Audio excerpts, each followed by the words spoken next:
The wind slipped through the cracks of the old saloon door, dry, cold, carrying the scent of dust and cheap whiskey. Inside, boots scraped against wooden floors, spurs clinked softly, and a single lantern swayed with the rhythm of the storm outside. That's where she stood. Clara Whitmore, 23, pale from hunger and pride. Her father's debt hung over her like the smoke curling from a dying fire. The men whispered, passed coins between their fingers, and one of them said, "It plain $600. The debt's gone, and the girl's mine." For a moment, no one breathed, then a sound, the thud of a heavy pouch hitting the table. A stranger in a long, dust-stained coat raised his eyes beneath the brim of his hat and said, "Low and steady. I'll pay the debt, but not to own her, to set her free, outside." The wind howled through Cedar Hollow's empty streets. Inside, time seemed to hold its breath. That night would change both their lives. One woman's shame turned into a chance at dignity, and one cowboy's silence would soon echo louder than any gunshot on the plains. So, if stories of the Old West still stir something quiet in your heart, stay a little longer, press subscribe, and let's ride back together to the night when freedom began with $600 and a promise whispered, "Forever." The wind came first, thin and sharp, whistling through the gaps between the wooden boards of Cedar Hollow's main street. Dust swirled up in lazy circles, catching the pale afternoon sun. Horses shifted in their reins, stamping hooves against frozen earth. Somewhere, a tin sign creaked above the doorway of the Harlan Mercantile and Loans. Inside, the air was thicker, part tobacco smoke, part silence. The kind of silence that settles right before something breaks. A woman stood near the counter, hands clasped tight around the frayed hem of her skirt. Her gloves were worn through at the fingertips, and the edges of her shawl were gray with travel dust. She wasn't crying, not yet. Just standing still like she'd been told to. Behind the counter, Mr. Harlan's gold watch glinted when he leaned forward. His voice was smooth, practiced, like a man who'd sold more than goods in his lifetime. $600 clears the ledger, he said. That's what your old man owed me, and a man's debt don't vanish just because he's gone. The room smelled of coin and whiskey. A few men lingered near the stove, pretending not to stare. Outside, the wind rattled the shutters. When he said it, $600 for the bride, and the debt's forgiven. Even the fire in the stove seemed to shrink. The words floated, heavy as iron, and landed on her shoulders. She didn't lift her head, not until she heard another sound. A boot step, then another. The door opened, letting in a rush of cold air and a shadow taller than the rest. A man stepped inside long coat, dust-stained hat pulled low. He moved slow, deliberate, like someone used to silence more than company. Nobody knew his name then. They only knew the sound, the dull thud of a pouch hitting the counter. Coins spilled, the metal catching light like flakes of fire. "I'll pay the debt," he said. His voice was quiet but steady, carrying across the room like a promise laid bare. But not to own her, to set her free. "Mister," Harlan blinked, half amused. "You're a generous fool, mister. You know what $600 can buy out here." The stranger's hand stayed on the counter. His gaze didn't move. "Freedom," he said simply. The silence that followed was thick enough to touch. Even the men by the stove lowered their eyes. For the first time that day, she looked up. Her name was Clara Whitmore, though few in that room cared to remember it. Her eyes met the stranger's, just for a breath. Something in them quiet, uncertain, flickered like a candle behind glass. She wanted to speak, but her throat had forgotten how. "Mr. Harlan grumbled, counting coins. The pouch was heavy enough. The debt, it seemed, was gone. The stranger turned to her. "You can leave this place," he said softly. "There's money left, enough for a train ticket and a warm bed somewhere else. Or," he hesitated, "you can come work at my ranch, no contract, no debt, Just work. The choice is yours. The choice. The word hung in the air like something sacred. For a long while, Clara didn't move. The town outside waited too. Its church bell silent, its street empty but for the wind. Her hands trembled, not from fear, but from the strange weight of being asked, not ordered. When she finally spoke, her voice cracked like an old board. "I'll work," she whispered. He nodded once, as if he'd expected that. "Name's Luke Remington," he said. "We ride at first light." He tipped his hat slightly and turned for the door. As it closed behind him, the light shifted, the late sun slanted through the window, cutting across the room like a blade of gold. The dust in the air glowed for a moment, then drifted down. Mr. Harlan muttered something about fools and women, but Clara didn't hear him. She stepped toward the door, one hand brushing against the old counter rough wood beneath her fingers. A scar that would outlast the debt. Outside. The street was empty. The sky above Cedar Hollow was the color of pewter. She pulled her shawl tighter, feeling the wind bite through it. Somewhere. A horse snorted, and she saw him, the man who'd bought her freedom, standing by the hitching post, checking the reins. He didn't look up, just adjusted the saddle strap, patted the horse's neck, the simple kind of man who didn't need to say more than he meant. She hesitated, then stepped closer. "Why did you do it?" she asked quietly. He glanced at her, eyes gray as winter rain. "Because someone once did the same for me," he said, then, after a pause, "and because no one should be sold." The wind tugged at his coat. For a second, she thought she saw a scar running from his temple down to his jaw. Old, pale, like something healed long ago. He handed her a small cloth bundle. "You'll need this," he said. "Bread, jerky, a blanket. Morning comes early in these parts." She took it with both hands, nodding. He touched his hat again, then walked away, boots crunching on the frozen dirt. The sound faded into the wind. When she turned back toward the store, the lantern inside flickered weakly, throwing long shadows across the road. The place that had owned her debt was now just a building old, crooked, already forgotten. For the first time in a long time, she felt the ache of something she couldn't name. It wasn't quite hope, not yet, but it was near. That night, she stayed in the boarding house at the edge of town. The walls were thin, the bed uneven, but she slept without hearing voices through the door. In her dream, she saw the stranger again, his coat flapping in the wind, his hand resting on the saddle, his words echoing in the hollow of her mind, to set her free.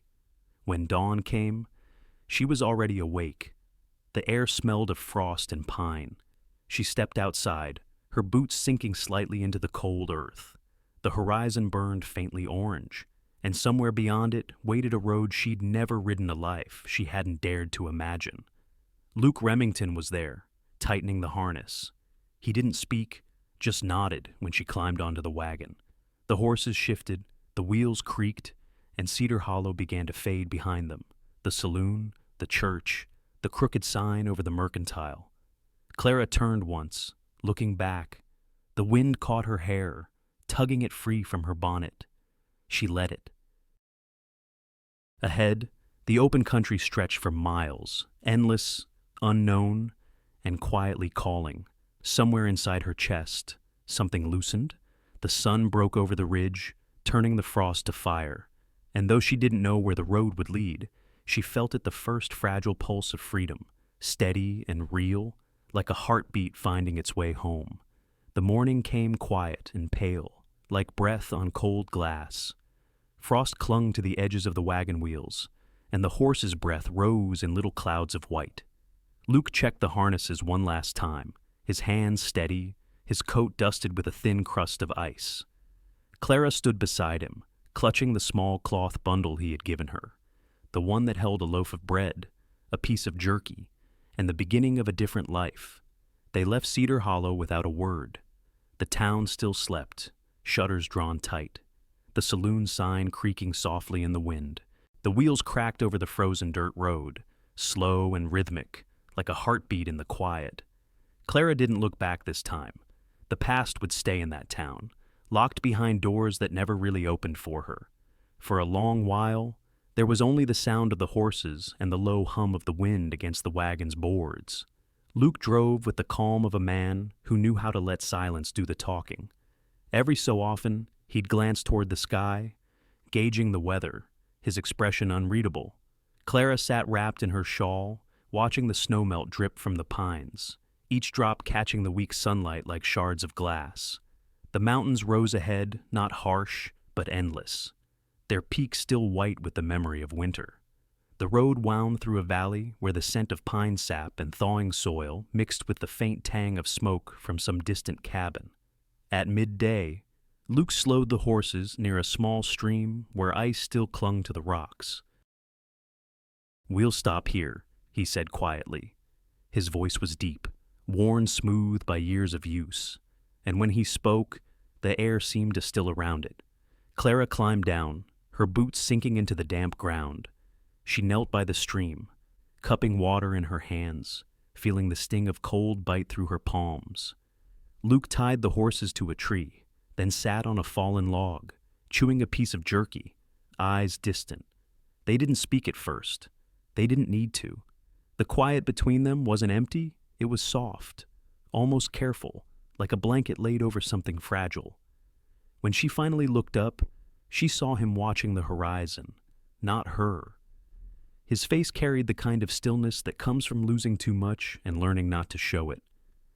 "Have you always lived in Montana?" she asked, her voice barely above the sound of the stream. He shook his head. "Wyoming mostly. Grew up near Laramie. Left young." She nodded, not pressing. But after a pause, he spoke again. "My father lost everything at a table one night," he said. "Cards, whiskey, pride, all of it gone by morning. Debt's a cruel master. Miss Whitmore. It doesn't just take a man's land. It takes what's left of him after." He broke off a piece of bread, handed it to her. She took it, though her hands trembled slightly. "I know what that feels like," she said softly. "Debt taking more than it should." Their eyes met, and something quiet passed between them. Not sympathy, but recognition, like two people who had seen the same storm from different sides of the plain. A hawk circled overhead, its cry thin against the wind. Luke watched it for a while, then said, "Freedom's strange. When you finally get it, you realize it don't come with a map." She smiled faintly, a small, honest thing. "Maybe some of us just have to learn the roads as we go." He looked at her, then really looked, and there was a flicker of something softer in his eyes. Respect, perhaps, or gratitude. They rode again as the afternoon faded. The sun dipped low, turning the snow on the mountaintops the color of copper. The air smelled of pine resin and melting ice. Luke whistled under his breath now and then, old tunes, half remembered the kind men hum to fill space they don't want to talk about.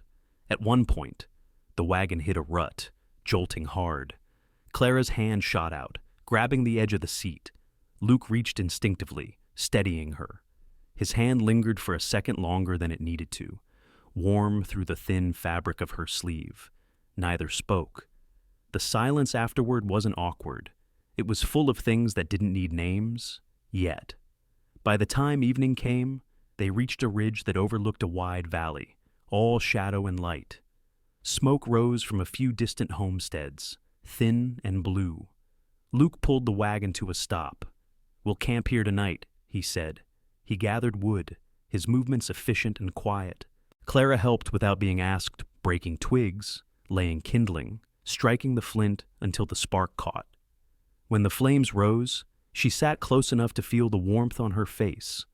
Luke brewed coffee in a blackened pot, the smell rich and bitter, mingling with the scent of smoke and pine. They ate in near silence. Crickets began to sing, slow and steady. The horses shifted nearby, tails flicking at the dusk.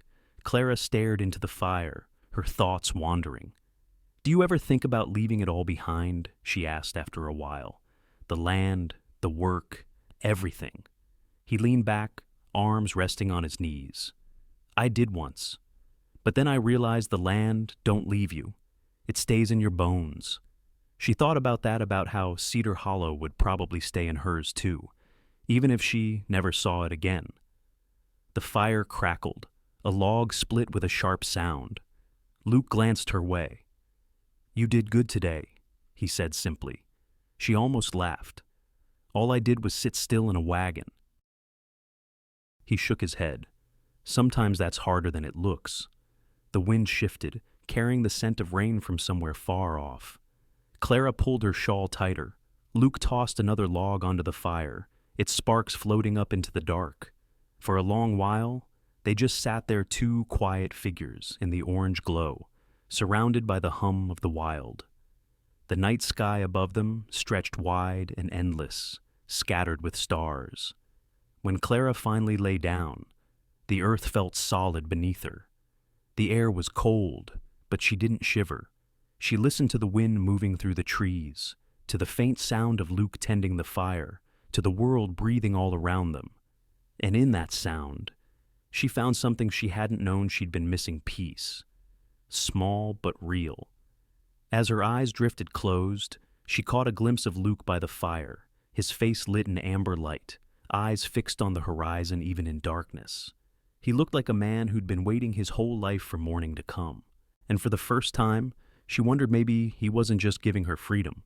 Maybe he was finding his own, too. The wind sighed through the pines. The horses stirred. Somewhere beyond the ridge, thunder rolled faintly, far away, but coming closer. The sun was folding itself behind the mountains when the wagon rolled down into the valley.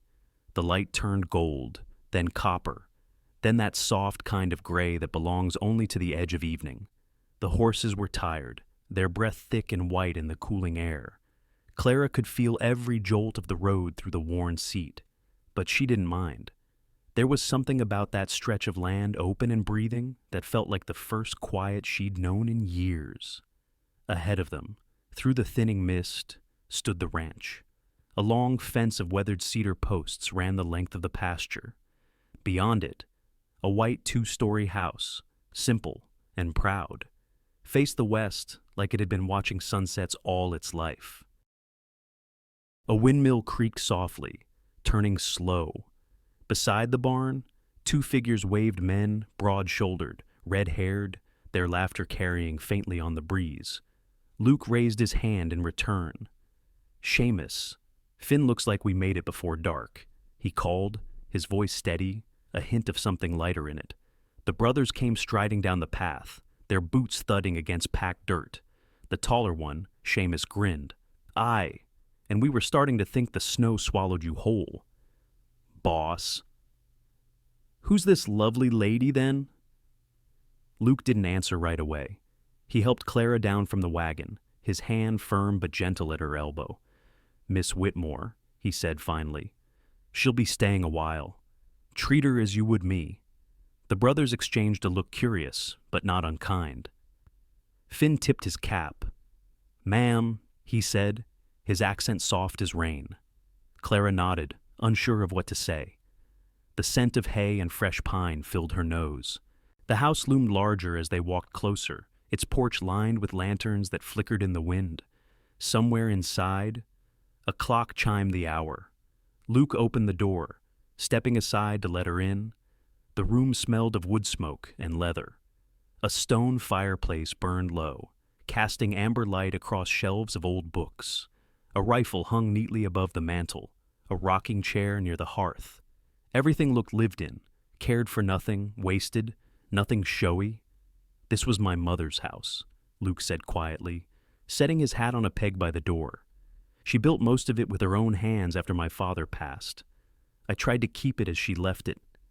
Clara's eyes moved slowly across the room, the faded quilt draped over the chair, the lace curtain trembling in the draft. A piano against the wall, its keys slightly yellowed. "It's beautiful," she murmured. He gave a faint nod, then motioned toward the stairs. "Your room's up there, second door on the left. It's small but warm." "No one will bother you," she hesitated. "You mean I'll have a room of my own?" "Of course," he said simply. "You're not anyone's property here. This place, it's meant to be safe." Something in the way he said it made her throat tighten. She nodded and followed the creaking stairs up. The steps groaned beneath her boots, each one carrying a strange weight, fear, hope, maybe both. The room was plain, but welcoming: a narrow bed with a handmade quilt, a small dresser, a window that looked out toward the darkening valley. She could see the windmill from there, turning lazily, the last light glinting off its blades. She set her bundle on the dresser, ran her hand along the smooth wood of the bedpost. For the first time in a long while, she didn't feel like she was standing in someone else's life. Downstairs, she heard voices: Luke's low and even, Seamus laughing, Finn clattering dishes in the kitchen. The sound didn't make her anxious. It felt human. Honest. She sank onto the bed. The mattress dipped softly beneath her weight. The blanket smelled faintly of cedar and sun. Outside, the wind moved through the grass like an ocean whisper. Somewhere in the barn, a horse stamped its hoof, restless but alive. Clara leaned her head against the wall, eyes closed. For a moment, she imagined her father's face, not the man he'd become at the end, but the one who used to hum old tunes while fixing her mother's locket. She wondered if he'd meant to sell her that day, or if the whiskey had done the talking for him. Either way, the ache was fading now, replaced by something gentler. A soft knock pulled her from her thoughts. Luke stood at the door, holding a folded blanket. "The nights get cold here," he said. "Thought you might need another." She took it carefully. "Thank you." He nodded, his gaze flicking briefly to the window. "You'll hear coyotes sometimes. Don't be afraid. They stay away from the house." She smiled faintly. "I'll try not to." He turned to go, then paused. "Clara," he said quietly. It was the first time he'd spoken her name like that, not formal, not cautious. Just her name. "You're safe now." "I meant what I said." Something in her chest trembled. She wanted to believe it. And maybe, for tonight. She did. When he left, she walked to the window again. The moon had climbed high over the ridge, spilling silver across the pasture. The barn's roof gleamed faintly, and the creek behind it shimmered like a thread of glass. Below, she saw Luke crossing the yard, lantern in hand. He moved with the calm assurance of someone who belonged to the land, who listened to it and answered back in kind. He stopped by the fence, resting a hand on one of the posts, staring into the distance as if the night might speak. She didn't know what he saw out there. Maybe memories, maybe ghosts. The wind pressed against the window pane, rattling it softly. She pulled the extra blanket around her shoulders and sat down again. Her fingers brushed the small cross she wore on a chain beneath her dress. It wasn't faith she felt. Exactly, more like quiet thanks. From downstairs came the faint creak of the rocking chair, the sound of logs shifting in the fireplace. Clara lay down. The pillow was soft, the air faintly cool. Her eyelids grew heavy. Outside, the ranch slept under the Wyoming stars, its fences stretching into the dark like the ribs of some great, peaceful beast. And in the smallest upstairs room, a young woman who had once been sold closed her eyes and, for the first time in years, slept without fear. Luke sat in the rocking chair till the fire burned low. The house around him breathed wood settling, the wind sighing through the eaves. He thought about the girl upstairs, about the look in her eyes when she saw the valley. He wondered if she'd stay. He wondered if she'd find what she was looking for. He reached for the poker, stirred the coals till they glowed again. Then, softly, he said to no one in particular, "You're home now, Clara, whether you know it or not." The flames flickered once, as if in answer, then steadied a heartbeat of light in the quiet. The days began to stretch slow and golden, the kind that melted one into another without much sound. Morning light spilled through the curtains in thin ribbons, warming the wooden floors. carrying the faint scent of coffee and soap. Outside, the world was still damp with dew, the fields soft, the air crisp. Clara would open her window each dawn, just to listen. The wind moved through the valley like a whisper too old to name. She learned the rhythm of the house quickly. Luke was always up before sunrise. By the time she came downstairs, the horses were already fed, and the scent of leather and hay drifted in from the barn. Seamus would hum some old Irish tune while chopping wood, and Finn would curse gently when the chickens refused to stay in their pen. It was life plain and steady, the kind that had no sharp edges, only soft turns. Clara started small, sweeping the porch, beating dust from the rugs, fixing a tear in the curtain near the hearth. At first, her hands felt clumsy, uncertain city hands that hadn't yet learned the patience of rural things. But the house had its own way of teaching. The floorboards sang underfoot, the kettle whistled when it was ready, and the soil around the porch seemed to lean toward her touch when she knelt to plant the marigolds she'd found behind the shed. Luke didn't say much about her work, but she'd noticed the small ways he showed approval, a quiet nod when he saw the porch swept clean, or the way his eyes softened when the kitchen smelled of warm bread. One afternoon, while she was kneading dough at the table, he came in, brushing dust from his sleeves. "You've been busy," he said.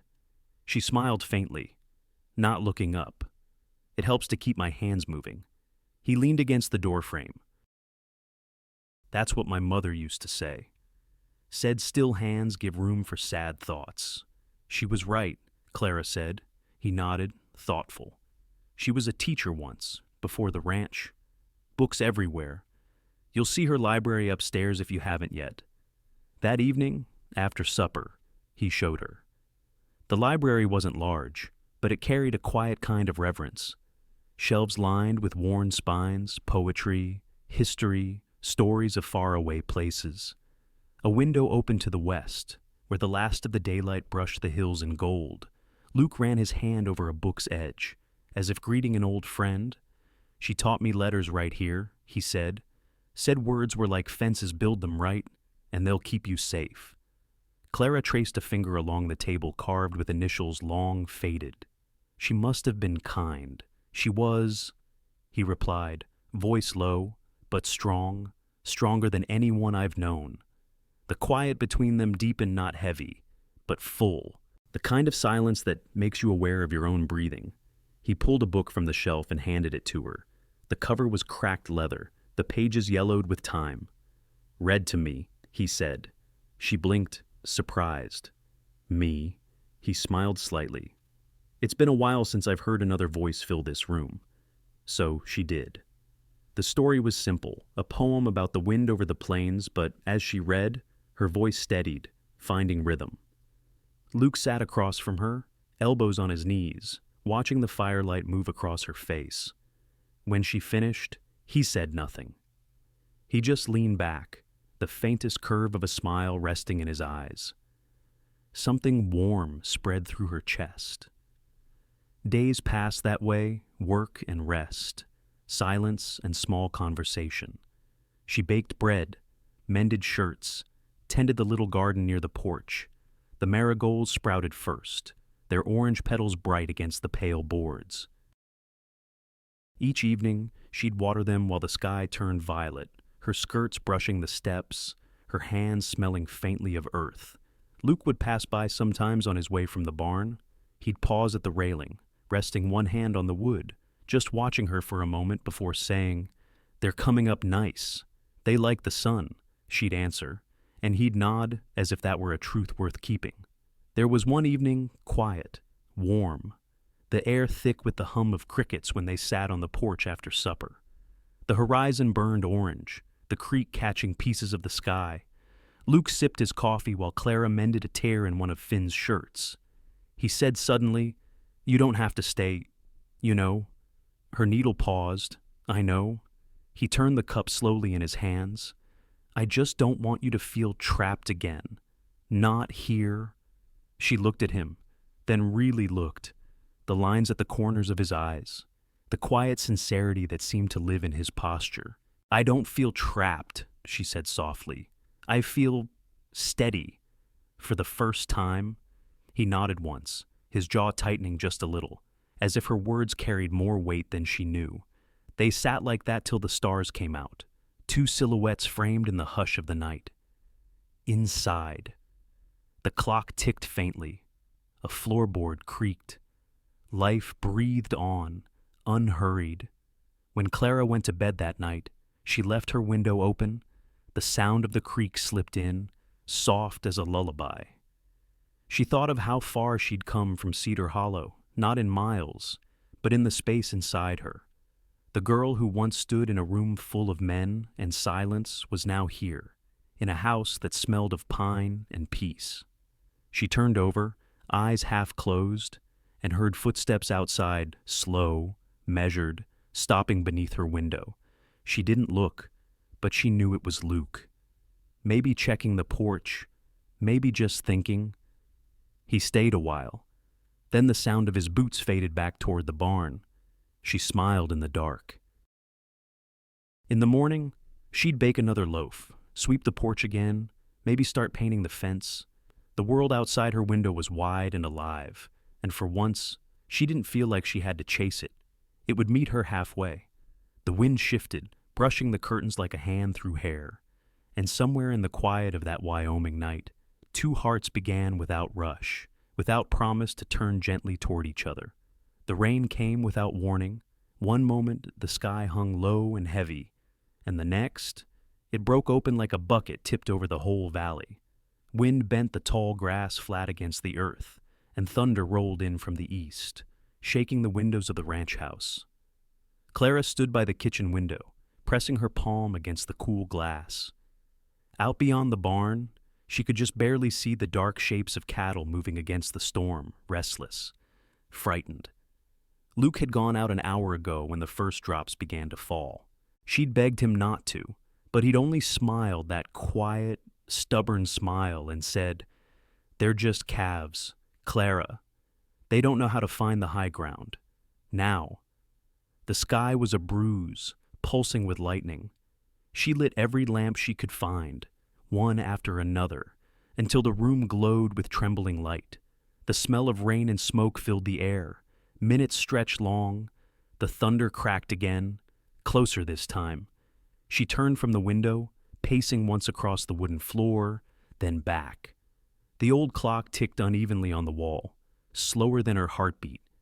When the door finally burst open, the sound hit her like another bolt of thunder. Luke stumbled in, soaked through to the bone, his coat dripping mud, his hat crushed in one hand. His breath came rough and fast, and his shoulders heaved with the cold. She was beside him before he could speak. "Luke," he waved her off weakly, pulling the door shut behind him. "They're safe," he said, voice hoarse. "Lost two down by the creek, but the rest they'll make it." Rain ran down his face, streaking through the dirt. He tried to hang his coat, but his hands were shaking. Clara caught it instead, wringing it out near the door, then hurried to the hearth. "Sit," she said. He hesitated. "You don't have to sit," she said again, softer but firm. He obeyed, sinking into the chair near the fire, boots leaving dark prints on the floor. She threw another log onto the flames and watched the sparks jump high, lighting the room in bursts of orange. The kettle was still warm from earlier. She poured water into a tin cup, added coffee grounds, stirred. The scent rose bitter, comforting. When she handed it to him, their fingers brushed. His were ice cold. "God, you're freezing," she whispered. "I'll live," he murmured. But when he took that first sip, his whole body shivered. She fetched a dry blanket from the chest near the stairs and wrapped it around his shoulders. Her hands lingered there just for a second before pulling away. He looked up then, and the light from the fire caught in his eyes. Not sharp, not guarded, just tired and real. "Thank you," he said quietly. "You didn't have to wait up." She smiled faintly. "I couldn't sleep. The storm's too loud." He nodded. "It's been a bad spring. The ground's too soft. You can smell it before it comes." The rain hammered harder against the roof, each drop like a tiny drumbeat. Clara knelt by the fire, turning her palms to the warmth. The shadows flickered across her face, softening the lines that worry had carved there. Luke set the cup down and leaned forward, elbows on his knees. For a while, they just listened the wind, the rain, the hiss of the fire. The quiet between them felt different now, full of something unnamed. When he finally spoke, his voice was low, almost swallowed by the storm. "I'm glad you're here. Clara." She froze. The words were simple, but they landed deep, like a nail driven clean and sure. No one had ever said that to her before, not as a truth. Not like that. She turned her head slowly. The firelight danced across his face, catching in the water, still clinging to his hair, the rough line of his jaw. His eyes were fixed on the flames, but his hands, they were clenched tight, as if he wasn't sure he should have said it aloud. Her heart beat unevenly, hard enough she thought he might hear it. "I'm glad you came back," she said softly. He looked up then, and for a heartbeat, the world went still. The rain, the thunder, even the fire seemed to hush. Their eyes met, and something passed between them, a kind of knowing that didn't need words. The wind howled through the chimney, and the lantern flickered. Clara rose, taking his coat from where it hung and laying it near the fire to dry. Luke watched her move, the quiet steadiness of her hands, the way her hair had come loose around her face. "You shouldn't have gone out alone," she said without turning. "It's dangerous in a flood." He smiled faintly. "It's dangerous to care about livestock too much. But I suppose I don't know another way to live." She looked over her shoulder. "You care about more than cattle." "Luke." He blinked, and for a second, she thought he might say something more, but he didn't. He just nodded once and sat back, the faintest sigh escaping him. Outside, the rain began to ease.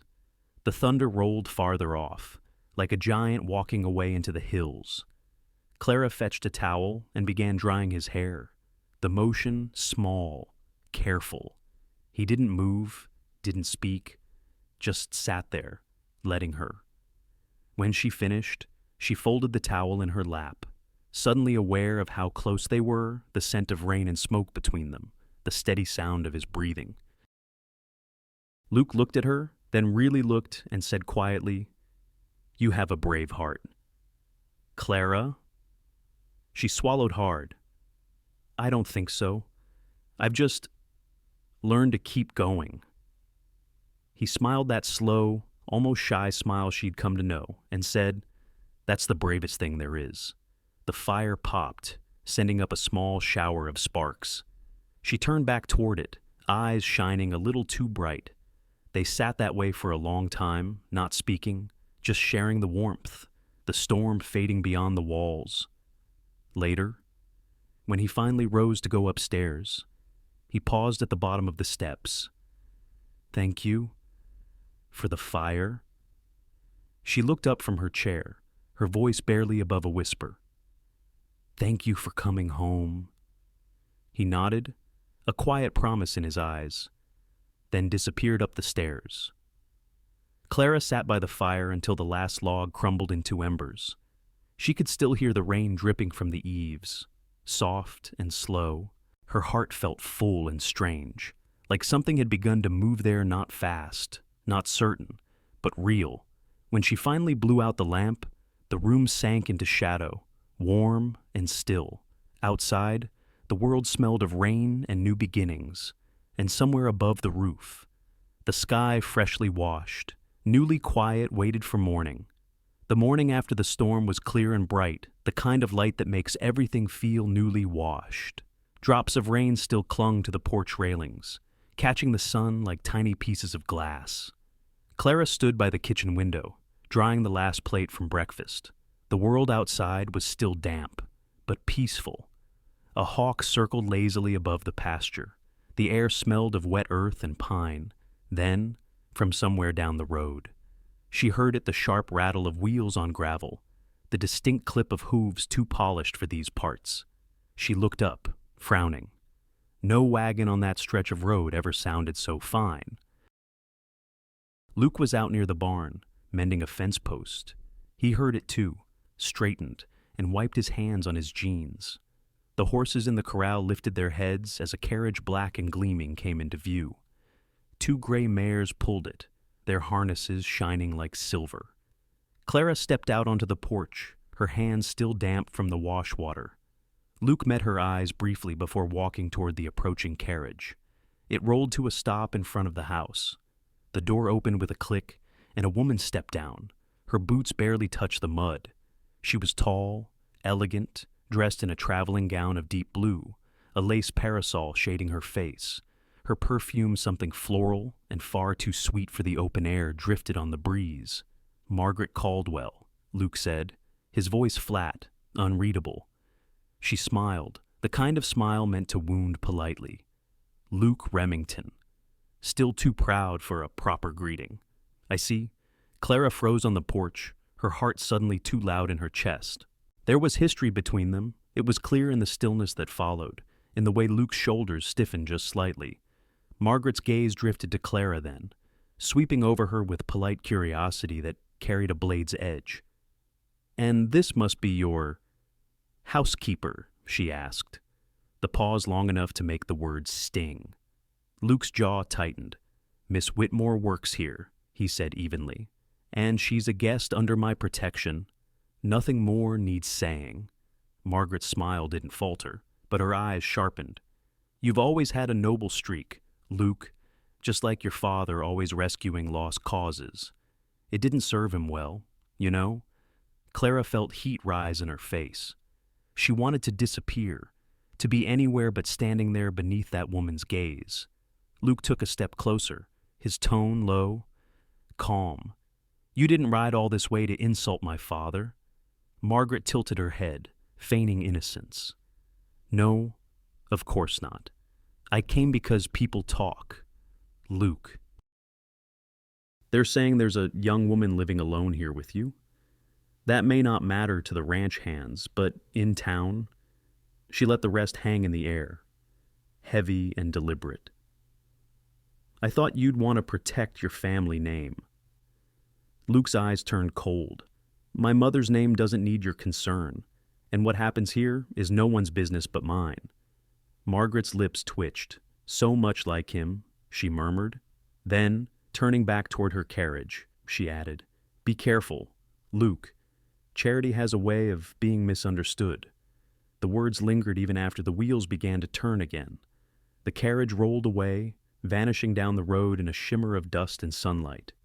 Clara stood silent, her hands clasped tight against her apron. She didn't dare meet his eyes. "I'm sorry," she whispered. "I didn't mean to bring trouble." He turned toward her then, and she saw the storm still alive in his gaze. "This isn't your fault. Clara, Margaret Caldwell's been stirring up gossip since before I could shave. But still, no." His voice softened, but the edge of anger was still there, not at her, but at something older, deeper. "You have nothing to be ashamed of. Understand?" She nodded, but shame doesn't always listen to reason. It lingered anyway, small and cold inside her chest. He ran a hand over his face, exhaling slow. "Come inside. There's something I should tell you." They sat at the kitchen table, the light slanting through the window in golden bars. The storm had left everything clean, but the air between them carried a different kind of weight. Luke rested his elbows on the table. "A few weeks ago, before Cedar Hollow, a rider stopped me near the pass. He began, said someone was asking questions about a woman matching your description, said they were offering money." Clara's breath caught. "Money?" He nodded. Didn't say who. Could have been family. Could have been someone from before. Her throat tightened. "You think it might be Samuel, my brother?" "Maybe," Luke said quietly. "Or maybe not. I can't say. But whoever it is, they're looking..." The room went still. Even the clock seemed to hush. She stared at her hands, knuckles white against the wood. "If it's him, he'll know I was sold. He'll know what father did." Luke leaned forward, voice steady. "If it's your brother, he'll understand. And if it's someone else. He paused, his eyes meeting hers. Then they'll have to get through me first. The words hung there, quiet but solid, like a post driven deep into the ground. Clara swallowed hard. "You'd do that for me." He didn't answer right away. Just looked at her. Really looked, the way he had that night by the fire. "You've been through enough alone. Clara, you won't face this one that way." Something in her chest loosened then, a thread of fear untangling. She wanted to speak, to thank him, but the words wouldn't come. So she just nodded, blinking hard. Outside, the wind picked up, rustling the grass. The storm had passed, but its memory lingered in the scent of the air, that sharp, metallic taste of change. Luke stood, pulling his hat from the peg. "I'll ride into town tomorrow. See what I can learn." She rose too, her hand brushing his arm without meaning to. He paused, glancing down where her fingers had rested. Neither of them moved. "Be careful," she said softly. He gave a half smile. "Always." He walked out to the porch, the screen door closing with a slow creak. Clara watched him go, the line of his shoulders, the quiet strength in his stride. For a long time after, she stayed by the window, eyes following the road that wound west toward town. The world outside looked calm again, but she could feel it something shifting, faint but certain, like a change in the wind before another storm. In the distance, the sun dipped behind the hills, and the last of its light spilled over the fence posts in a pale gold line. She touched the window glass, her reflection faint against the fading day. And though she didn't yet know what waited ahead, a brother, a threat, or something else entirely, she knew one thing for certain: she wasn't standing alone anymore. The morning light lay soft across the hills when Luke saddled the horses.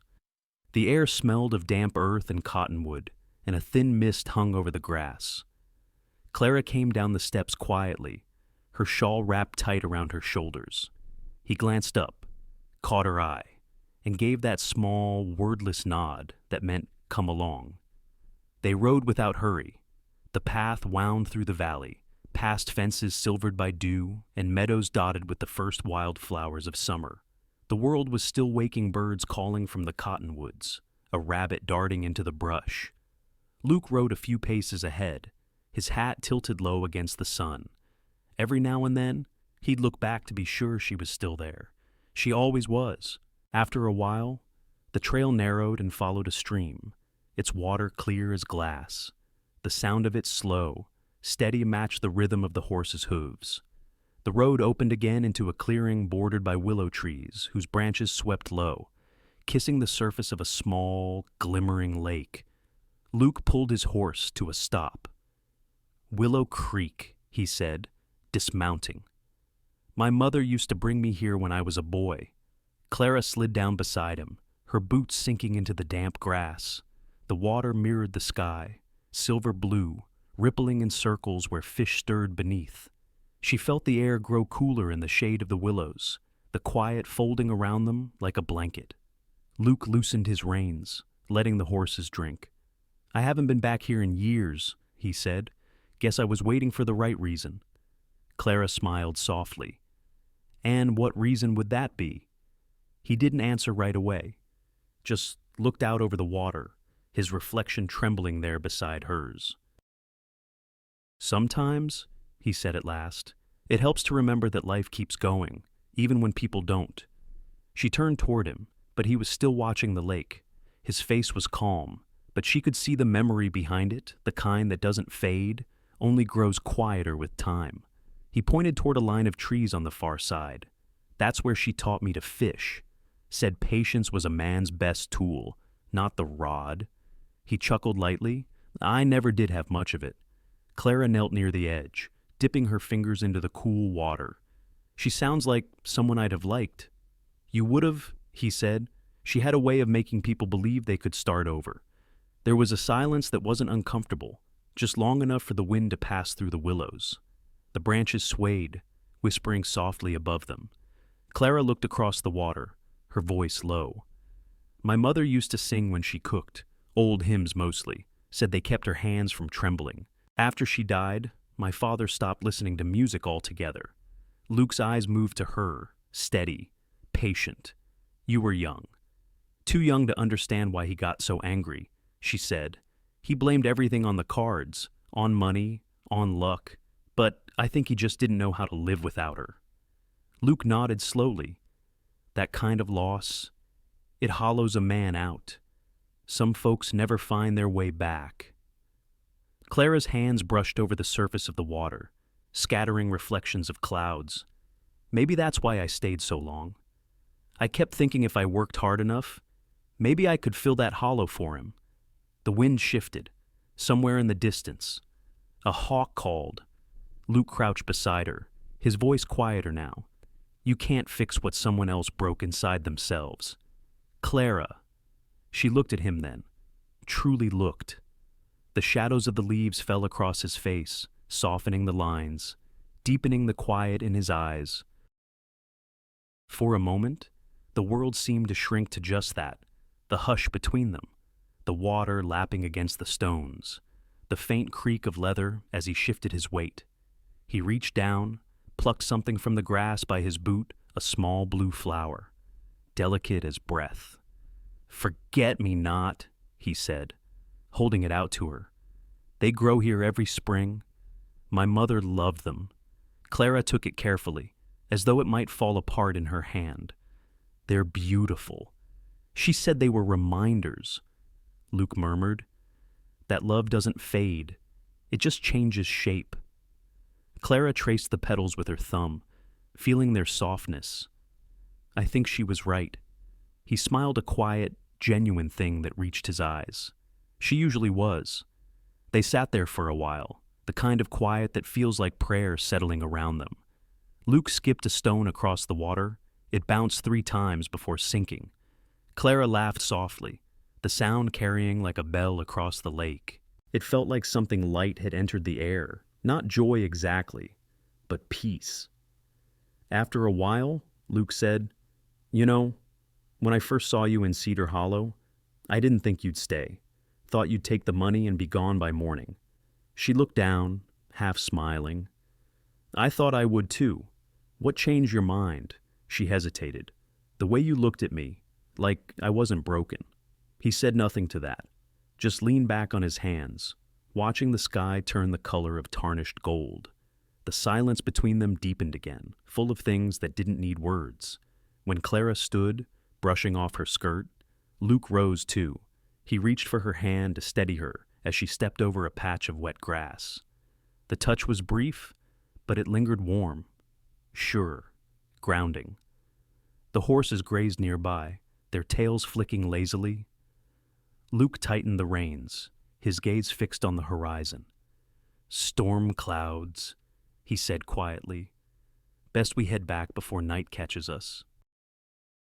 They rode home slower than they'd come. The light dimmed, the air cooling as the first hints of evening brushed the valley. Clara kept one hand on the small flower tucked into her palm, its stem resting against her lifeline. Luke glanced back once, his expression unreadable. You all right? Yes, she said.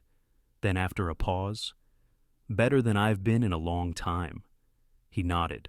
The road curved toward the ranch, and the sound of the creek followed them like a memory that refused to fade. By the time they reached the house, the sky had turned violet, streaked with silver. Luke led the horses into the barn, while Clara stood for a moment at the porch, looking back toward where the willows might be, just a blur in the dark now. She touched the flower in her hand, its blue petals dim in the twilight. Something had shifted inside her, quietly, gently. She didn't say it aloud, not yet, but she knew. She knew it in the way her heart steadied when she heard his voice, in the way the world seemed a little less lonely when he was near. Inside the house, the lamps glowed warm. Luke's boots echoed softly on the floorboards as he returned from the barn. Long day, he said. She smiled, slipping the tiny flower into a glass of water on the windowsill. A good one. He looked at her for a long moment, the faintest curve of a smile, a flicker of something bright behind his eyes. Outside, the night wind rose, whispering through the pines, and somewhere far away, by the quiet lake beneath the willows, a blue flower waited a small, steadfast reminder that some beginnings bloom softly, almost without sound. The morning broke warm, and still the kind of day that promised calm but carried a quiet tension underneath. Clara stood on the porch, shading her eyes against the sun. Down in the pasture, Luke and the O'Donnell brothers were driving the herd toward the North Ridge. Dust rose in slow spirals behind the cattle, glowing gold in the light. The air was full of the low bellow of calves, the sharp whistles of men, the soft rhythm of hooves. She watched him ride easy in the saddle, reins loose, hat pulled low. He belonged to the land in a way few men did. Even from this distance, she could tell his voice when he called to the herd. It carried across the plain, calm, steady, commanding. The work stretched long into afternoon. The sky had that strange, heavy brightness before a storm. Clara brought water and bread to the men, the hem of her skirt catching dust as she crossed the yard. Luke thanked her with a nod and a tired half-smile before riding off again to round a stray calf near the fence line. It happened quick, too quick. A young bull, restless, mean-tempered, broke from the herd, snorting and pawing the ground. Luke turned his horse to cut it off, but the animal charged first, horns lowered. The horse reared. Luke hit the ground hard, rolled once, twice, and then the bull was on him. Clara heard the shout before she saw what happened. Finn's voice, sharp with panic. The next sound was the dull, heavy thud of impact. She dropped the bucket. Water spilled over her boots as she ran. The world blurred sunlight, dust, shouts until she reached the fence. Seamus was there, waving his arms, driving the bull back with a whip. Finn leapt the rails and dropped to his knees beside Luke. When Clara reached them, she could barely breathe.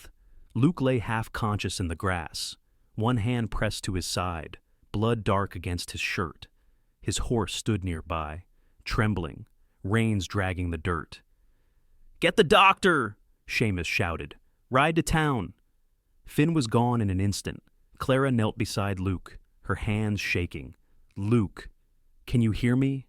His eyes opened, unfocused. "I'm fine," he muttered, voice rough, just winded. She pressed her hand to his wound, trying to stop the bleeding. "Don't talk," she whispered. "Save your strength." He grimaced, trying to sit up, but she pushed gently against his shoulder. "Please, Luke, stay still." For once, he didn't argue. His breathing slowed, ragged but steady. She tore a strip from her apron, wrapped it tight around his ribs. Her fingers trembled, slick with blood and sweat. When she looked at his face again, he was watching her. There was pain there, but something else too. Trust. She stayed with him while Seamus brought a wagon from the barn. They lifted him in carefully, every movement drawing a groan from his chest. Clara climbed in beside him, cradling his head as they rattled toward the house. The ride felt endless. The sky dimmed to gray, thunder rumbling somewhere beyond the hills. Luke's eyes fluttered closed, and for one terrible moment, she thought he'd stopped breathing. But then his hand found hers weak, but there, and she held it tight. When they reached the house, Seamus carried him inside. The table became a bed. Clara worked without thinking: hot water, clean cloth, whiskey for the wound. She tore away the ruined shirt, her heart clenching at the sight of the bruising, the torn flesh. He stirred, half-conscious. "You shouldn't quiet," she said softly. "You saved those calves. Now, let me save you." Hours blurred together. Rain began to fall outside, soft and steady. The doctor came near dusk, a gray-haired man who smelled of tobacco and iodine. He cleaned the wound, stitched it, said the ribs were cracked but not broken. "He's lucky," he muttered. "Keep him warm. Keep him still." When he left, night had already fallen. The fire burned low in the hearth. Luke lay pale and still, his breath shallow but even. Clara sat by his side, watching the rise and fall of his chest. Every few hours, she changed the cloth, brushed his hair back, murmured things he might never hear. By the third night, his fever broke. The storm outside had passed, leaving the air washed clean. Clara dozed in the chair, head bowed against her arm. When she felt his hand touch hers, she thought she was dreaming. She looked up and found him awake, eyes open, clear. For a long time, neither spoke, his fingers curled around hers, weak but certain. His voice came rough, barely a whisper. "Clara!" She leaned closer. "I'm here." He swallowed hard. I thought I was done for out there." Her throat tightened. "Don't say that." He managed a faint smile. "It's true, and the only thing I could think about—" He stopped, breath catching. "Was that I hadn't told you. Told me what she asked, though her heart already knew." He looked at her, then really looked, his eyes burning soft in the lamplight. "That I love you?" The words hung there, quiet but unshakable. Clara felt her breath break. The tears came before she could stop them, hot and blurring her sight. She shook her head, half laughing, half sobbing. "You're supposed to be resting. Luke Remington." He tried to smile again. "Couldn't rest until I said it." She took his hand, pressed it to her chest. "Then rest now," she whispered. "Because I love you too." The silence that followed was deep, like the world had stopped to listen. He reached up, his fingers brushing her cheek slow, careful, reverent. She leaned into the touch, and in that small movement, everything between them changed. When their lips met, it wasn't a grand thing. No music, no thunder, just the faint taste of breath, the warmth of skin, the soft crackle of the fire. Outside, the rain had stopped. The air smelled of earth and pine. The wind moved gently through the eaves, like it was carrying their secret away into the night. She rested her forehead against his, eyes closed. His pulse beat steady beneath her fingers, fragile, but alive. He whispered, "Stay." "I will," she said, and she did. The lamp burned low. The house fell silent, but for the steady rhythm of two hearts learning, at last, to keep time together. When dawn came, it slipped through the window in thin threads of light. Luke was asleep, his breathing slow and even. Clara sat beside him, the world soft around her, her hand still in his. For the first time in years, the ache inside her wasn't fear. It was hope tender, new, like grass after rain. She rose quietly to fetch water, pausing once at the window. Outside, the pasture shimmered under the morning sun. The cattle grazed peacefully, their dark shapes scattered across the wet fields. Life went on, steady as the land itself. And somewhere in that calm, a love that had once been silent began to breathe. By the time Luke was strong enough to ride again, summer had deepened over the valley. The fields glowed amber under the sun, and the river near the ranch ran full and fast from mountain melt. Every sound felt clearer now. The calls of the meadowlarks, the steady creak of the windmill, the low hum of bees over the clover. Life had settled into a rhythm again, quiet and sure.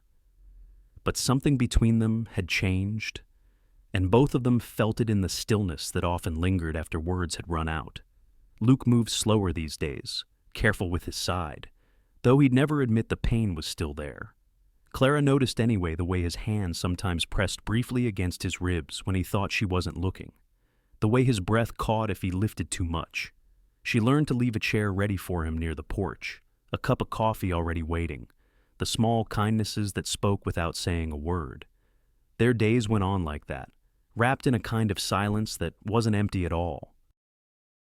She worked the kitchen and garden, he mended fences and walked the pastures. When their eyes met, the world seemed to hush a little. One evening, Luke asked if she'd ride with him. The air had cooled with the first hints of autumn, the sun stretching long shadows across the hills. She saddled the mare beside his bay and followed him down the dirt road. through the familiar bend where the land dipped toward Willow Creek. Neither spoke much. The only sound was the creak of leather and the rhythmic clop of hooves. The wind brushed gently through the tall grass, carrying the scent of sage and pine. When they reached the clearing, the same one they had visited months ago, the lake shimmered beneath the rising moon. The willows whispered, their silver leaves trembling in the soft night breeze. Luke dismounted first, offering his hand to help her down. She took it, her fingers small and warm against his calloused palm. He didn't let go right away. "I figured we owed the place another visit," he said, eyes fixed on the water. "It's peaceful here." Clara smiled faintly. "It feels like the world stops moving here." He nodded. "That's why my mother loved it. For a while." They just stood there, side by side, watching the moon climb higher. The light spilled across the lake, soft and pale, wrapping everything in silver. Somewhere far off, an owl called, low and mournful. Luke's voice came quiet. "You know, I've been thinking a lot since that day." She turned to look at him. His face was half in shadow, half in moonlight, that same calm steadiness she had come to trust. "I almost didn't make it," he said. "And all I could think about was you, about what I hadn't said, what I hadn't done right." Her breath caught, the air suddenly too still. "Luke." He held up a hand, gentle. "Let me finish." He reached into his coat pocket, drew out something small wrapped in a handkerchief. His fingers were careful as he unfolded the cloth, revealing a ring, a simple band of silver crowned with a deep blue sapphire that caught the moonlight and held it. "This was my mother's," he said softly. "She wore it every day until she passed. Said it reminded her that love wasn't about grand things, but about the quiet ones, the patience to wait, the courage to stay." Clara's eyes shimmered. "Luke." He stepped closer, his voice barely above a whisper. "I've done a lot of things in my life I'm not proud of. But meeting you, that's the one thing I'd never change. You came into my world like rain on dry land, and I want to do this right." He knelt then, the grass bending under his knee, his hat slipping from his hand. "Clara Whitmore," he said, his words slow, steady, like a promise forming in the night air. "You deserve a life built on choice, not debt. And if you'll have me, I'd like to spend the rest of mine proving that to you." The wind stirred, soft and warm. The lake shimmered as if listening. Clara's hand flew to her mouth, her eyes filled, and her voice came out in a breath that trembled. "Luke, yes, yes, I will." He smiled not wide, not loud, but deep, the kind that starts in the eyes and ends somewhere near the soul. He took her hand, slid the ring onto her finger. It fit as if it had been waiting there all along. Tears slipped down her cheeks, catching the moonlight. He reached up, brushed one away with his thumb, his hand lingering against her skin. "You didn't have to ask," she whispered. "I was yours the moment you set me free." He stood then, still holding her hand. "I needed to," he said, "because you're not something owed, Clara. You're someone chosen." The words sank into the quiet like a blessing. For a moment, neither moved. The willows swayed around them, their branches murmuring in the wind. Luke drew her close, and the world narrowed to the warmth between them, his heartbeat steady against hers. Her hand pressed to his chest. The kiss came softly, like the start of a new day. It was slow, tender, without urgency, a promise, not a claim. When they parted, Clara laughed quietly, a sound that shimmered like the water nearby. Luke looked down at her, smiling. "You sure about this? It won't be easy. People will talk." "Let them," she said, still smiling through her tears. "They've talked my whole life. For once, I want them to talk about something true." He nodded, his thumb tracing circles against her knuckles. "Then we'll do it right. A small wedding, here in the valley." Clara looked out at the lake, its surface now perfectly still. "I'd like that," she said. They stayed there until the moon stood high above the trees. The night was cool, the air filled with the scent of pine and water, and the faint sweetness of the flowers that grew along the bank. Forget-me-nots, their blue petals glowing pale in the light. Luke plucked one, tucked it gently into her hair. "So, you'll remember this night," he said. She smiled, as if I ever could forget. He reached for her hand again, and together they walked back toward the horses, their steps slow, unhurried, the grass whispered underfoot, the sound soft as breath. Behind them, the lake gleamed, a silver mirror holding the reflection of two figures walking side by side, a cowboy and the woman he had once set free, now bound by choice, by promise, by love, quiet as the night itself. When they reached the ridge, Clara turned for one last look. The willows swayed in the breeze, the water glimmering faintly beneath the moon. She could still see the place where he had knelt, the faint shimmer of the sapphire catching the light. She held her hand up, the ring gleaming against the pale glow of the sky. It fit perfectly. Luke glanced at her, his voice soft. "You ready to go home?" She smiled, eyes still on the horizon. "I already am." The morning the news spread, the whole valley seemed to hum with quiet talk. Folks passing through Cedar Hollow spoke of it at the post office, at the blacksmith's, even outside the church, how Luke Remington, the quiet rancher who never said more than he had to, was finally marrying the girl who'd once been sold to settle her father's debt. Some spoke with kindness, others with curiosity. But those who truly knew Luke, and those who'd seen the way Clara smiled when he walked into a room, they only nodded, as if it was always meant to be. At the ranch, the day began with golden light slipping through the kitchen window. Clara stood by the table, smoothing the white cotton of her dress. It wasn't much, plain, simple, with a row of tiny buttons down the back, but it was hers. She'd sewn it herself over the past few weeks, each stitch small and patient. Luke had offered to buy her something finer from Helena, but she'd only smiled and said, "This'll do just fine." The O'Donnell brothers had been bustling since dawn, hanging garlands of wildflowers around the porch, their laughter carrying across the yard. Even the horses seemed to sense something different in the air, restless, but light. Clara's hands trembled slightly as she pinned her hair.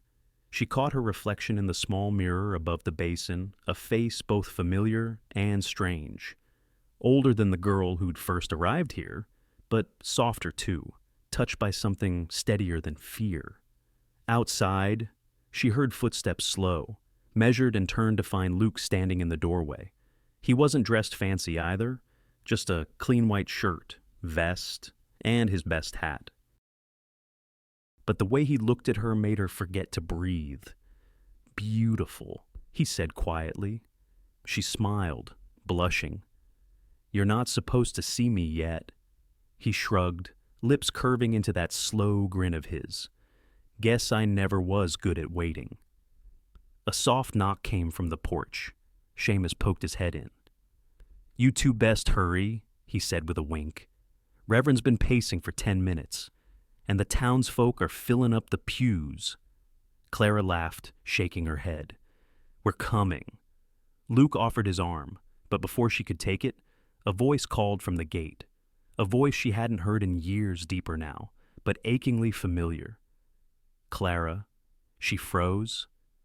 The world seemed to tilt. Luke turned, brow furrowing, and Clara stepped past him, heart pounding. There, standing at the edge of the yard, was a man tall, lean, dust-covered from travel. His hat was in his hand, and his eyes, blue-gray like hers, were filled with disbelief and something else. "Relief." "Samuel," she whispered. He took a few steps forward, his face breaking into a trembling smile. "It's really you." She ran to him before she knew she was moving. He caught her, lifting her off her feet in a tight embrace that was half joy, half heartbreak. "I looked everywhere," he murmured into her hair. "Every town, every ranch. I thought you were gone for good."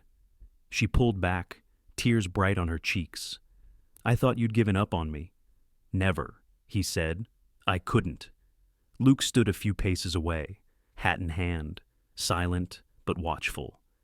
When Samuel's gaze shifted to him, there was a flicker of understanding, a silent question asked and answered in a heartbeat. "This him?" Samuel said softly. Clara nodded. "Yes." Luke extended his hand. Luke Remington, Samuel Whitmore. Their hands met, firm and sure. "Thank you," Samuel said quietly, "for finding her and for keeping her safe." Luke's jaw tightened, his voice steady. "Wasn't hard to do. She makes a place feel like home just by being in it." Samuel smiled faintly at that, and the three of them stood there for a moment, the past, the present, and the promise of what came next, all meeting in the same quiet breath. The church bell rang then, distant but clear. Clara laughed through her tears. "Well," she said, "I suppose that's our cue." "Then let's not keep them waiting," Luke murmured. When they arrived at the church, the small white building glowed beneath the afternoon sun. Pine boughs hung over the doorway, their scent filling the air. Inside, the wooden pews gleamed, polished by generations of hands. The townsfolk turned as the doors opened, the O'Donnells in their Sunday coats, Mrs. Greeley from the general store, even old Mr. Hanley, who rarely left his porch. Samuel walked his sister down the aisle. His arm was steady under hers, though she could feel his heartbeat through the fabric of his sleeve. Luke stood at the front, waiting, the light from the stained glass window falling across his face in soft color. When Clara reached him, Samuel placed her hand in Luke's and gave a small nod before stepping back. The service was simple. The Reverend spoke softly, his voice carrying the calm weight of years. There were no grand speeches, no lavish vows, only words that felt lived in and real. "I do," Luke said, his hand closing around hers. "I do," she whispered, her voice trembling but sure. When the Reverend declared them husband and wife, the sound of a single violin filled the air, Seamus playing from the back pew, the melody tender and slow. Luke turned to her then, his eyes shining in the light. "Mrs. Remington," he said quietly, as if testing how it felt on his tongue. Clara smiled, tears glinting in her lashes. "That's me." He kissed her gentle, certain, with the kind of reverence that comes from waiting too long to be unsure. The crowd stirred, then clapped softly, smiles blooming all around. Outside, the sky had turned the color of honey. Friends gathered in the churchyard, passing around pies, coffee, and laughter. The O'Donnells danced a clumsy jig that made even Reverend Holt chuckle. Clara and Luke stood off to the side beneath an old pine, watching it all. Samuel joined them, holding 2 tin cups of cider. "To new beginnings," he said, raising one toward Luke. Luke nodded, eyes on Clara. "To family." They drank. The sun sank lower, painting the world in gold. Clara leaned against Luke, his arm slipping naturally around her shoulders. For the first time in years, she felt whole. The violin started again, softer now, a tune that carried across the field and into the coming dusk. Clara looked up at Luke and whispered, "You think life will ever stop surprising us?" He smiled, eyes warm. "I sure hope not." As the last light faded behind the hills, the first stars began to show faint, patient, steady, and beneath them, in that little town where stories often began with loss, one ended with something far simpler, far stronger: love. The dawn broke slow and golden over the valley. The smell of dew and horsehair lingered in the air, mixed with the faint sweetness of hay. From the porch of the big white ranch house, smoke curled up from the chimney, twisting lazily into a sky the color of pale blue china. Inside, the day had already begun. Small feet thundered down the stairs. Laughter followed bright, alive, echoing through the hall like the sound of spring rain on the roof. Clara stood by the stove, hair tied back with a ribbon, apron dusted with flour. She didn't turn right away, she didn't have to. She knew every sound in that house by heart. "James Remington," she said, pretending to frown as a dark-haired boy darted past her with a biscuit clutched in his hand. "What did I tell you about running with food?" The boy grinned over his shoulder. "Not to drop it, ma'am." Before she could scold him, Eleanor, the oldest, came trotting after curls bouncing, serious as ever, her little boots tapping on the floorboards. "Mama." He took the last biscuit again. "Then you'll have to help me bake more," Clara said, hiding a smile. "That's the only fair way." Behind them toddled Michael, barely 2, clutching his favorite wooden horse, face sticky with jam. He plopped down on the rug, completely content, babbling something only he understood. Outside, the sound of hooves drifted closer, slow, steady, familiar.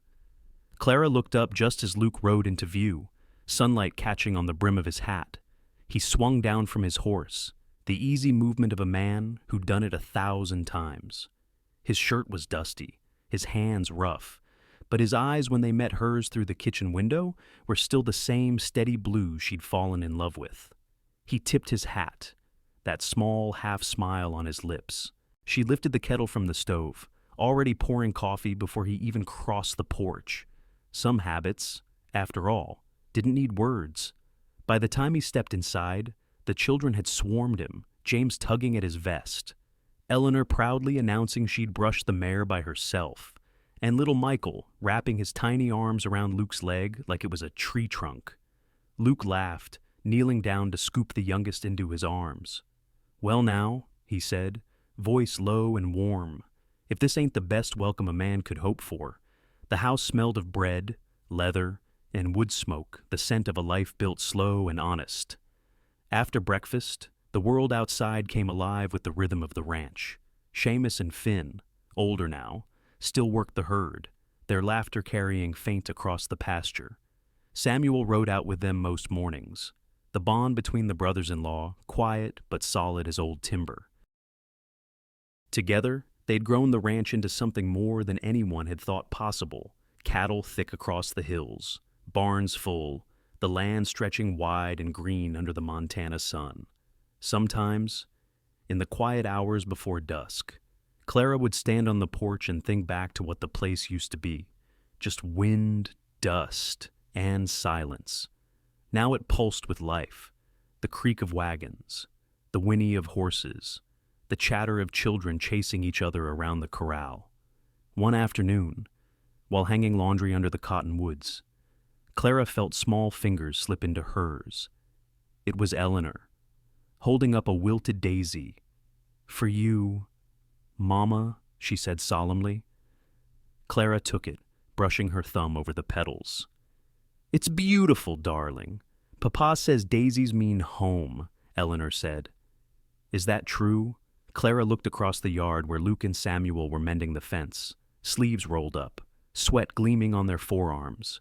Beyond them, the ranch stretched toward the horizon, a patchwork of green and gold stitched by streams and fences. "Yes," Clara said softly, "I suppose they do." Evening brought its own kind of peace. The air cooled, the sky burned amber, and the smell of supper drifted through open windows. Luke would sit with the children by the fire, his voice deep and patient as he told them stories of the old days of wild horses and long rides under endless stars. Sometimes, when the little ones were finally asleep, he'd stay quiet for a while, just watching the flames.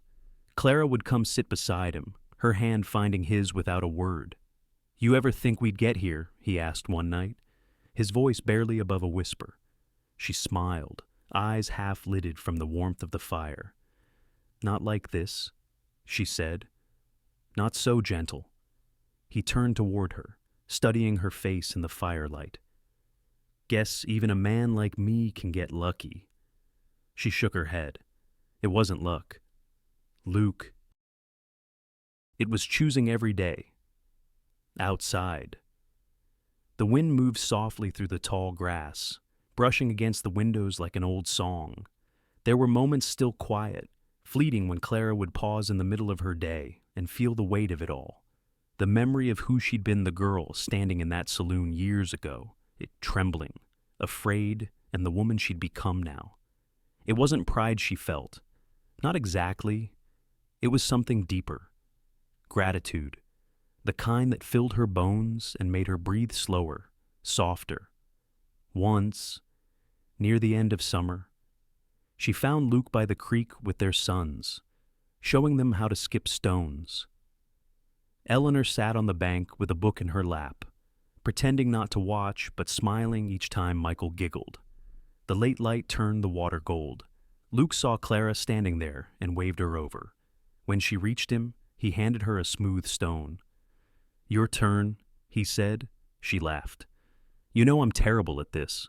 "Then I'll teach you," he replied, stepping close behind her. His hand covered hers, guiding the motion. "Easy," he murmured. "Just let it go at the right time." She did, and the stone leapt once, twice across the water before sinking. The children cheered like she'd lassoed the moon itself. She turned to look at Luke, eyes bright. "See that she said?" He grinned. "Knew you had it in you."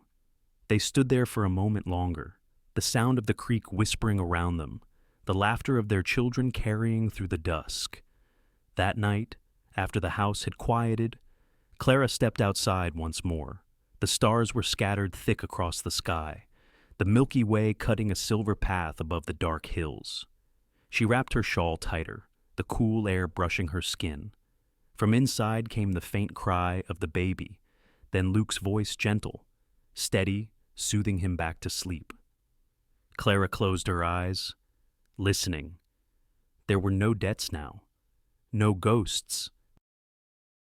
Just the wind, the land, and the sound of a life she'd never dared to imagine. And as the night deepened around the Remington ranch, she smiled to herself, a quiet, knowing smile, because some stories don't end with a single promise. They keep living, in every sunrise, in every heartbeat, in every laugh that breaks the morning calm. The wind that afternoon carried the smell of autumn dry leaves, saddle leather, and the faint sweetness of hay after the last harvest. The hills around Remington Ranch had turned gold, the kind of gold that came only once a year, when summer finally let go and the earth began to breathe slower. The air was softer now, cooler, touched with that stillness that made every sound seem sharper, the rustle of grass, the low hum of bees, the far-off call of a hawk cutting through the open sky. From the porch, Clara watched the field beyond the barn.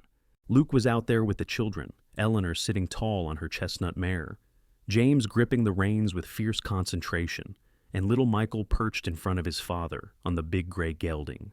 Their laughter rose and fell, carried by the breeze. She leaned against the wooden post, a cup of tea growing cool in her hand, and for a moment just stood there, letting the sound fill her chest. Luke had changed in small, quiet ways.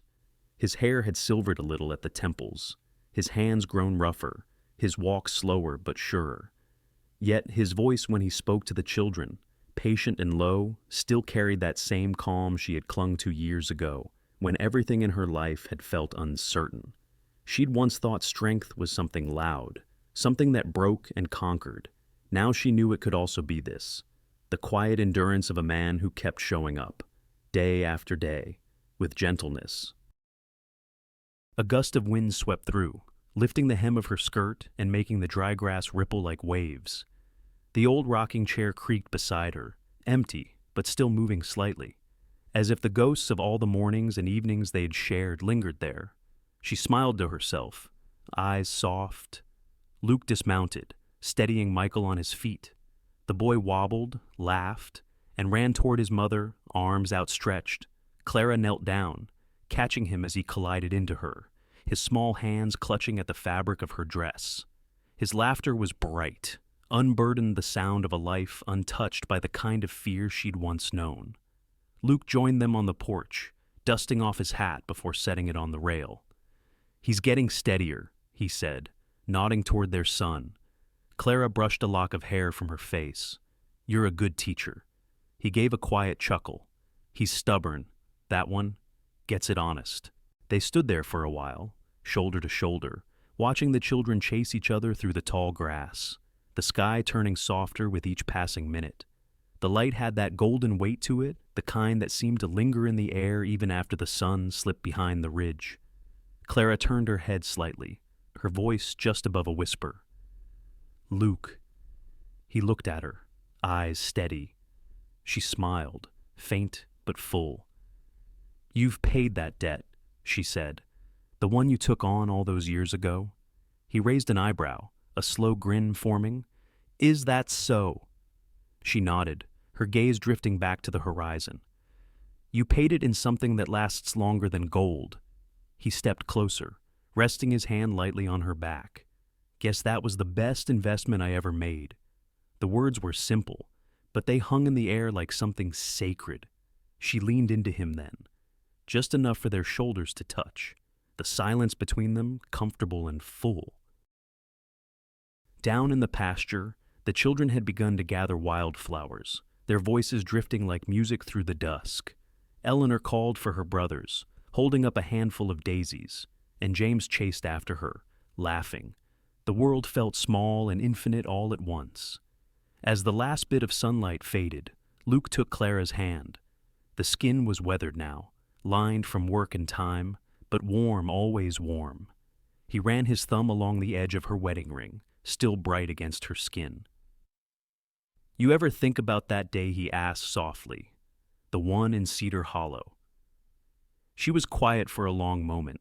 "Sometimes," she said, "but not the way I used to. Back then it felt like the end of something. Now it just feels like the beginning of this." He nodded, his hand tightening around hers. "I reckon we've both come a long way." Clara's eyes followed the children as they ran through the tall grass, their laughter carrying into the wind. "They'll never know what it cost," she said, "and I'm glad for that." Luke's voice came low. "That's the point, isn't it? We build something better so they don't have to start where we did." The sky deepened, streaked with violet and rose. The first star flickered faintly above the ridge. A soft quiet settled over the land, the kind that came just before night took hold. Luke turned toward the barn to close the gate, his figure outlined against the fading light. Clara watched him go, the rhythm of his steps as familiar to her as the beating of her own heart. When he came back, he found her still standing there, hands wrapped around her cup, eyes on the horizon. He stopped behind her, close enough for his breath to stir the hair near her temple. "You thinking again?" "Always," she said softly. He smiled. "What about—" She didn't answer right away. The wind whispered through the trees, and the smell of rain hung faint in the distance. "About how far we've come," she said finally, "and how much farther there still is." Luke leaned in, brushed his lips against her temple. Not a kiss, just a touch, like a promise renewed. For a long time they stood there, listening to the ranch settle for the night, the lowing of cattle, the creak of wood, the faint giggles of children drifting from inside the house. The lanterns in the windows flickered to life, casting a warm glow across the porch. The light caught in her eyes, soft and golden. Clara exhaled slowly, setting her cup down on the railing. "You know," she said, voice barely more than a murmur, "for a long time I thought I'd never belong anywhere again." Luke turned toward her, his gaze steady, tender. "You belong right here," he said. "You always did." She smiled that quiet, knowing smile of someone who has finally come home. The last light slipped away. Somewhere beyond the hills, the first coyotes began to sing, their cries haunting and beautiful in the distance. Luke reached for her hand again, fingers intertwining easily, naturally. The night deepened, and the world seemed to exhale with them. In the hush that followed, Clara whispered more to herself than to him. "You paid that debt with forever." Luke looked down at her, his voice a soft rumble. "Best deal I ever made." They stood there until the stars thickened overhead, until the fields were nothing but silver and shadow. The wind moved through the grass, carrying with it all the ghosts that had once haunted this land, quieter now, gentler, fading at last into peace. And if anyone had passed by the Remington Ranch that night, they might have seen only two silhouettes on a porch, a man and a woman, side by side, framed by lantern light, and they might have thought it was just another quiet evening in the valley. But those who knew better would have understood. It wasn't an ending. It was forever, breathing softly beneath the Montana sky. In the end, the story of Luke and Clara isn't just about love, it's about redemption, quiet strength, and the courage to begin again. It reminds us that no matter how broken a past may be, kindness has the power to mend it, not through grand gestures, but through steady presence and compassion. Life, like the wide plains of the West, can be harsh and lonely. Yet, even there, under the same sun that burns and heals, two souls can find a reason to stay, to build something lasting from what once was loss. For those who have lived long enough to know how fragile peace can be, this story whispers a truth worth remembering. Forgiveness isn't forgetting the past. It's freeing yourself to live beyond it. Love isn't about possession. It's about choosing, every day, to stand beside someone, come storm or silence. And in the end, the greatest debts of life are not paid with gold or years, but with understanding, patience, and the quiet promise of forever. Thank you, my friends, for sitting with us through this quiet journey beneath the western sky. If Clara and Luke's story touched something gentle in your heart, a memory, a hope, or a whisper of your own past, we're grateful you stayed until the end. If you'd like to keep the fire burning, please take a moment to like, share, and subscribe to Wild West Echoes. Each story we tell is a piece of history brought back to life, a reminder that even in the dust and silence, love and kindness still endure. Until we meet again by the firelight, ride safe, stay kind, and keep a little warmth in your heart for the next tale.